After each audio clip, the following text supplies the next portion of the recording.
Hi there everybody, this is Jeremy Rowland with the 5 Pencil Method team. And today, as promised, Daryl's going to kick off part 1 of his 3-part series on drawing a more realistic horse. And we want you to keep in mind that the goal of this exercise isn't to start with a blank page, create the layout, and then build up the values from there. We're going to start with a pre-made layout. The horse is laid out and ready to roll. Daryl is going to show you how to start in the darkest places and start building up value and getting lighter and lighter. So you can almost instantly start to build up depth and dimension and make this horse kind of come to life and pop off the page. So this outline that he starts with is going to be made available to you at the end of this video. So you can download it, print it out, and you could either draw right on your paper or trace it onto a piece of drawing paper and follow along. So without further ado, here's Daryl. Hi everybody. Wanted to take an opportunity to, just touch bases with you and maybe show you a few things while we're waiting for the DVDs to be finished. The project is done, Burdock, the horse, and the team is working to try to get it wrapped up in the next few days, and both for the DVDs and the downloads. And so I thought in the meantime, let's just talk about a few things that might help you as you approach maybe this next project or any one you happen to be working on, and give you a little bit of a boost in avoiding some of the problems. I have a lot of things in my 5-pencil method that may seem technical. I guess you could consider them technical because I'm trying to be refined and do things matter-of-factly, but really they, in my opinion, simplify things and they help avoid problems. It is one of my goals to help people see, and if you can maybe see some things visually I could show you today, you might recognize, oh, that's where I keep running into a problem. And I'll try and give you an alternative on a few things here while we have this little bit of time.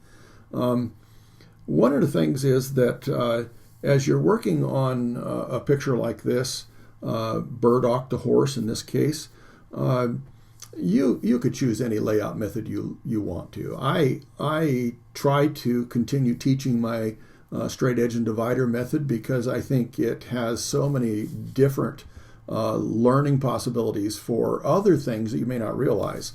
It helps just focus you in on different aspects of a drawing that can either be corrected down the line, or it helps you visualize things as you go and just teaches you to be aware, because again, visually, that's one of your greatest advantages. If you can see these things, open your eyes, to some of these things you may not have thought about before. And so I thought I'd just show you this. I have this old layout from Burdock the horse that I used the straight edge and divider method, and I started erasing a few things, and the lines are quite a bit darker. This is just one of the things that I would like to encourage all of you to do, is to be patient, take your time, build it in such a way that you have all of your options opened in front of you. And one of the things is I do this quite dark for the sake of being able to see it on the video. But what I want to also do is I don't want a coloring book approach to my drawings. I think that hard line look to your fine art, something you're trying to make look realistic, just does not work well. It takes away depth and dimension, helps us to have a hard time differentiating between, dimension, as in a clean edge where something disappears over the edge or something comes out from behind it. It's just hard for us to be able to really have the full benefit of it when we have dark lines. So I know that it's hard to see on camera, and I will switch over to another drawing, but one of the things that I would encourage anyone to do is, if you have drawn it out and you realize that it's darker than you need, back it off to where you can just see the lines. I realize that everybody out there doesn't see the same thing. Some of you may have some hard time seeing some of the lighter values, but just go ahead and back it off until you can see it and not have to guess, and yet it isn't dominant. You can just use that kneaded eraser to be able to do that. And I would just encourage you to take the time to do that, because if you don't do that initially, sometimes you'll get carried away and you'll end up again with a darker line that's going to influence everything. It's going to show through some of your lighter values, and it's just going to change the equation. Even though I've done this layout and you see it here, and I'm talking about lightening up a few things, it was just a matter of being able to demonstrate that part of it. It's not so much about the layout. You can use whatever method you'd like, and we even have a PDF of the initial sketch drawing, that you can go ahead and use too. So let's go ahead and talk about some of the things that we can incorporate into this drawing initially that might help this start developing the contour and the depth and the proportions and the values, that'll give you a little bit more of an advantage. I want to go to another sketch I did of this for this demonstration, and this is lighter, even though it's a little bit darker than I would probably work if I was doing it myself. I would probably still come back and tap something back, because I want to be in control of the value that I am going to add to my drawing to start developing and seeing proportion and depth and all those different aspects. But you might recognize as you come into your drawing, when we have something like this, maybe I should get a little closer. When you have something that's obviously a darker place, it's a place where the light is not getting into this because the mane is blocking the light. And so you have a shadow. And when you see something like this, are you coming in and just, I see a shadow in here. I'm just going to go ahead and rough that in there. But it never really meets the edge of the line. That line is a great indicator of where the edge of the value should be. And if you can, I would encourage you to try to go clear to the edge. The other thing is, I think this is a benefit that may not be apparent immediately, but are you coming in and trying to, just basically go both ways to be efficient and ending up by creating almost tiled sections to try to color in a place? That's I guess a good way if you're going to use a stump, a tortillon, something like that, where you figure, I'm going to smooth it out all, anyway. I'm going to be using something like this to smear it around. Well, I don't like to do that. There's a time and place for everything. There might be a dot somewhere that I think that might be appropriate, where I might be able to reach into a tiny place and smooth it out, or maybe almost make it look like it's a burnished part. But the problem with these things is that they end up by scarring the paper when you don't really realize it. It mashes down the tooth. And the tooth is just sitting up like mountain peaks, like so. And when you go across, they just start laying over. And when that gets flat, it no longer can really allow for the fullest values you may want, or the textures that are so important as far as I'm concerned. Yes, sometimes the paper isn't perfect for a particular texture you want to do, but it is overall a great texture, because I can, with a little work, create something that's smooth like a car fender, or I can do something very grizzled like even sand, on the ground. I can do skin textures that are very subtle. I can do, tree bark. There's just all kinds of things, a wide range of different textures that I can do. But the problem with this is it starts making sections. Let's get even a little closer so maybe you can see that. I always go the wrong way, so just expect that. But you can see how when I go back and forth and I try to cover an area, I'm overlapping where those two sections go. So that makes a dark streak through there. Well, now you have something. Let's see. I remember I had a line here that kind of indicated where this muscle structure was, But now, wow, which one is it? Well, now see, I have a lot of confusing things going on. And so that's why I like my tapered stroke, because I can blend one into the other almost seamlessly if you practice at it, and you won't have those problems. So again, if you are maybe having an opportunity to color in a dark place. Let's pick the nose here.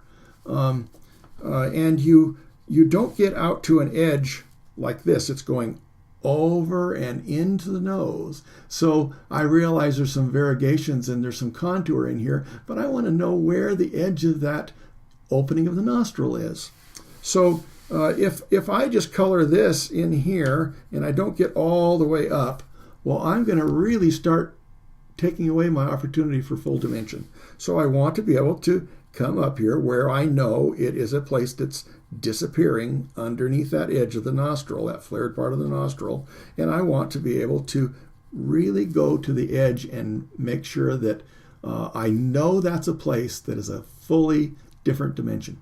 It isn't just something that, I wonder again, just like over here, we don't know where that detail is anymore because we've kind of obscured it. And this does pretty much the same thing. So if I have something like this nostril here, where I know that this part is in front of that, you don't want to just come in here and color part of it and then kind of get weak as it comes up. Otherwise, we no longer have the form. We're starting to lose that wonderful opportunity to immediately establish dimension, depth and dimension. It helps us so much to be able to see the proportion develop in all of the things that we want to work on.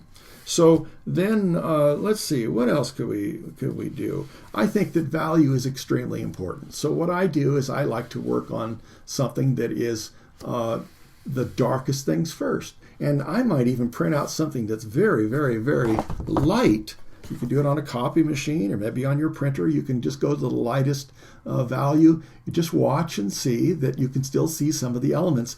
But in here we see a deeper part of that nose. So that's where the deepest value would go. We want to make sure that we're always creating definition, dimension. It's more about dimension and depth than anything else. And now, as I come out here and I do some of these darker areas, well, I can come out here farther and farther and farther and get lighter and lighter and lighter, to show that it kind of funnels into that place. But this is a whole lot different than just, I see a dark place. I'm just going to come in here and I'm going to do everything. I'm just going to do everything. I'll come back to that and deal with it later. Well, now you have a flat area, and flat is something that's not going to give you that full advantage when you work through your drawing. You want to be able to start seeing the contours develop, and you can do them at a very, very early stage. So here is a place here, this lip. I want to know that I can come down to the edge of that lip. I don't have to do all the color up here. I don't have to do the color down there. I can just establish that clean edge, and I can go away from it as it will get lighter and lighter and lighter as it comes into the fullness of the lip. But right there at the darkest point, where it's just ready to disappear, or it is disappearing, I want to be able to have a clean edge and more value. If I can show a range of value, and it is going to help me tremendously in establishing that depth and dimension. So over here, I would have a clean edge here too, and I'd come back and I'd be lighter, lighter, lighter, lighter, and I would be able to now start suggesting that this is the full rounded lip. And so let me go ahead and just try to demonstrate those. I have one more that I laid out here. Let me go ahead and try to just use this one with a few of those problems worked out. I'm going to tap that back. I hope you can see it still. I'm going to take that back to a level that isn't going to dominate my drawing. I can still see the places where I need to put in the darker values. I can still see the places that will be lighter. The interesting part about this is that when we're drawing, anything we put on the paper is going to appear darker because it's going to contrast with the actual white of the paper, or whatever, light colors is kind of a cream color, I guess. But if I put something on there, I can easily pick out the dark parts and they will appear dark because it's just contrasting with the paper. I want to maybe pick out that very, very dark place right there. Gives me some dimension. I don't have to do anything else around it. I can come in here in that darkest place within the nostril, and I can, even with my 4H, even with this light pencil, I can come in here and I can establish that darker place there. I can come in here and I can work on that eye and just take into consideration that there are a few differences in value. And so when I am trying to do that part that's going down underneath the eyelid, instead of making just a wide line, I can go ahead and fade this away so that it gives a suggestion that it's round. These are some of the things that will help you establish, even if this is all going to be dark. You see what happens when I come up with a clean edge where it goes underneath the eyelid. The eyelid is blocking our view, and then come lighter, even though this will be dark. I still suggest now that maybe I'm working with something that's round and I have some dimension there. There is a darker place, and I really want to try and maintain that instead of just coming in there and doing a flat, dark area just because I'm filling in a space. I don't want to get involved in the whole ear right now, but I'm going to separate it from the mane. And even with my 4H again, making sure that I'm not using too much pressure. I think there's some great exercises to help you start getting a feel for that and a visual opportunity to see this at work in the exercise for 5-pencil method. The patches and the sphere and all those things start helping you really get a handle on how much pressure do I use, what pencil do I use, can I create a clean edge, what happens when I go past, can I have a gradation so that I can, when it's necessary, show that something is getting lighter as it comes towards the light, because our light direction is extremely important. So here's the darkest place in here. I went all around it, but here's the darkest place in here, and I'm just putting something in there quick. But I want to make sure that that is probably the darkest in that ear right now until I get back to it and I do something else. But at least I know that some of this mane that's coming out is coming from behind that ear, and that ear is going down into that part of the mane a little forward of everything else. And because I've created that clean edge, I don't have any doubt, and I'm creating that dimension. Probably didn't lighten that up as much as I could.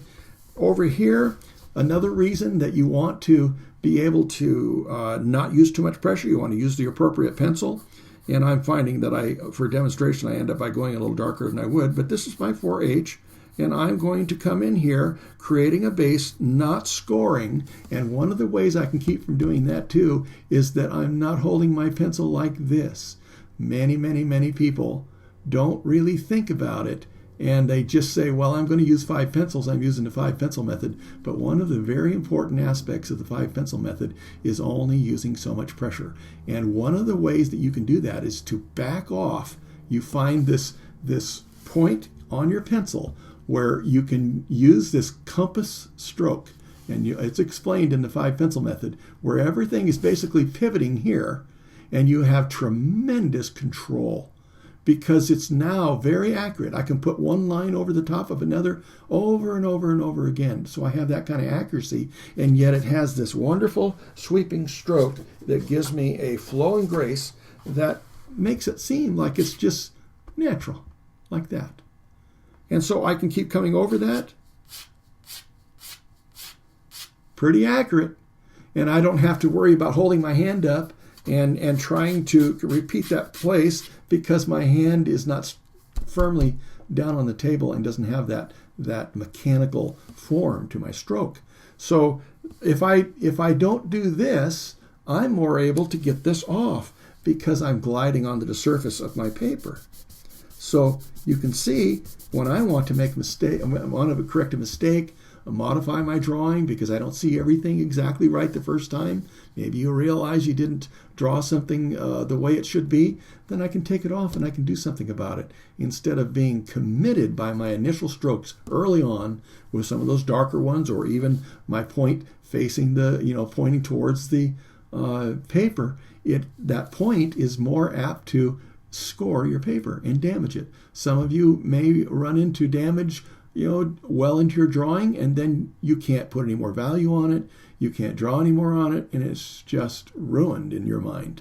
Well, that is an opportunity to maybe try something else and back off and use the appropriate pencil and use the pencil that will gain you that maximum value. And you'll see that if you go over to 5 pencil method free lessons. I think it talks about it in the patch exercise and the sphere exercise.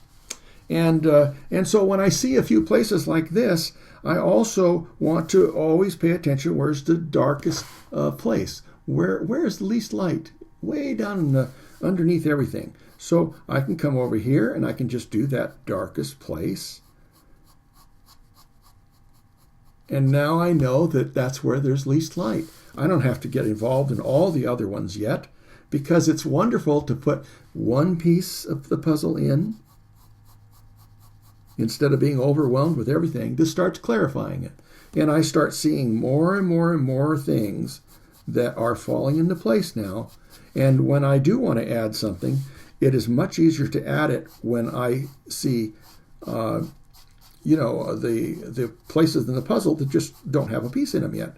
There's fewer pieces to look for, and I can see it easily and put it in its proper place. So this is kind of what it does here. It starts giving us an opportunity to visualize this coming together, and I'm out too far, but still, this coming together in a way that I'm almost starting to take on some form even right now. And when I'm doing, something like we talked about with the lip, I'll get on this one here. I want to make sure I have that mentality, even though it's a narrow place. Lighter, lighter, lighter, lighter. If you're learning the 5 pencil method, you can come in and you can take advantage of your curved stroke. That stroke that I just made on the piece of paper. I guess it was right here. I guess. I thought I had another one. But anyway, that curve is really important. If I'm always paying attention to that and I know what I'm doing, well, then I can continue moving my paper to complement my stroke instead of trying to draw like this because it's a different angle and all these different things. You're going to have less and less accuracy, and it's going to look very, very forced if you're not careful and or just not read well. So moving your drawing around, now I'm going the opposite way, but I'm just doing short little strokes. And now I can come over here and I can come up and lighter and lighter and lighter, and I'm starting to again create a contour. I hope you can see that just a little bit. There's not a whole lot we need to do on here to just give you a little heads up and make sure again that I can actually even remove this if I want to, because I don't always see everything all at once.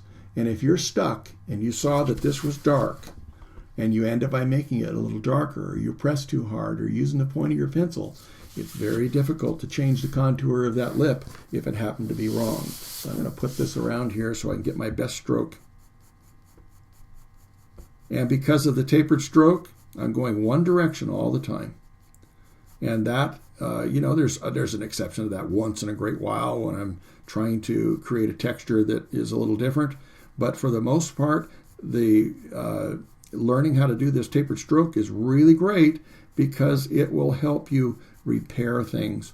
You can erase something and put something right back in to patch it up, that you won't even have to try to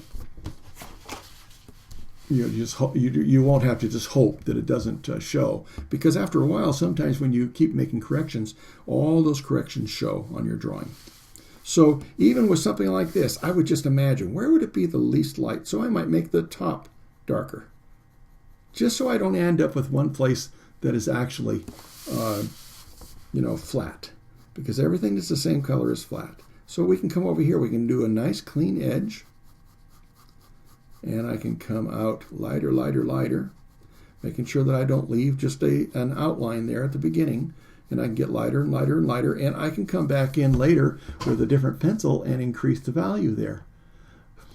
But first of all, I want to go all over my drawing with my 4H and just catch all those darker things and try to make sure that I don't just fill in a space with a flat value, but I look for opportunities, to have some range of value. So if I'm going to do the hair, I want to start in a darker place.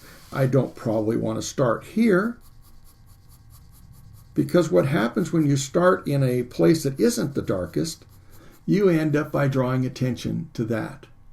And that's something that if you don't know the pencil that you're going to try to draw with, you're using maybe just the darkest one because you're thinking, well, I'm just used to doing that. Well, then when you make that darker, then it starts overpowering many of these other dark places. I hope this is making a little bit of sense. It's just a little heads up on a few things that you can think about that will help your beginning of your drawing to develop into a better outcome with more options, and you can start getting an idea of what's in front of what, so that you can pull something forward and push something back. It's very much like this. If I want to have some depth here, I've got to be able to have a nice clean edge to my value. Now this doesn't show as much the gradation of well, it's probably better to do it with this. Most of the time you're going to see that it is darker where it is going to where there's less light. This shows it better. You see how it's getting darker? Even though this is the same height all the way across, when you get out here, it starts becoming a little softer. And this is just one of the ways that we can make a very effective shadow, instead of just making it all the way out here the same because we're just thinking shadow and we're thinking darker. Everything gets darker when it goes to where there's less light, and everything gets lighter when it comes into where there's more light. And so these are opportunities, again, for you to create a real depth that registers in your mind. And even though you don't have a little note on there saying, oh, look at this, your mind reads it perfectly. Your mind has that opportunity to interpret it just the way it should be. Well, other people's minds, when they're looking at your drawings, look like that too. And they think like that too. And one of the nice things about this is that whatever I'm drawing, if I'm approaching it from the very base elements like that, picking out all the darkest places, making sure that they have contour, you might be amazed at how simple your drawing can be and still be very, very effective. And you don't necessarily have to just go full blown, with all your value right from the start, and then be obligated to put that same value in the whole drawing to bring attention to what you want. I find that when I'm fading towards the light, I have the natural opportunity to start bringing attention to what I want. So if the eye is important, I not only have the value in the eye, but this kind of helps me start fading away towards the eye so that I see the contrast here instead of just a lot of contrast here overpowering that dark eye. I don't know. There's a lot of ways to explain it, and I'm just trying to give you an opportunity to just think about a few things. There are so many things to share. There's so many things to tell you about. And as I'm drawing, I even start getting distracted with, well, maybe I could show that, maybe I could show that. I'll look forward to another opportunity to show you a few more things, and hope you found some valuable little tips in this one, so that if you are starting to draw Burdock when it comes out here in a few days, or your own project, that you'll have the opportunity to start with a procedure that will maybe be very effective early on, or help you go even farther, helping you have also the opportunity to correct things as you see them. We all have that happen. And I want you to be able to have all your options open and have some power, placed in your ability to control your drawing and express it the way you would really like to express it. So we'll see you in the next opportunity I have here to show you some more things. Hope you enjoyed that lesson. Again, the PDF of the outline that Daryl started with is available to download. You can click on the button down below this video, download it, print it out. You can draw right on that piece of paper if you like, or you could trace it onto a piece of drawing paper. Whatever you want, it doesn't matter. Just get yourself started. The real goal is for you to start visualizing those darkest places on the drawing and starting to build in that value slowly to make the drawing pop. So we'll be back with the second video here shortly. Just watch your email inbox for an update. And again, hope you liked it, and we'll see you again soon. Take care.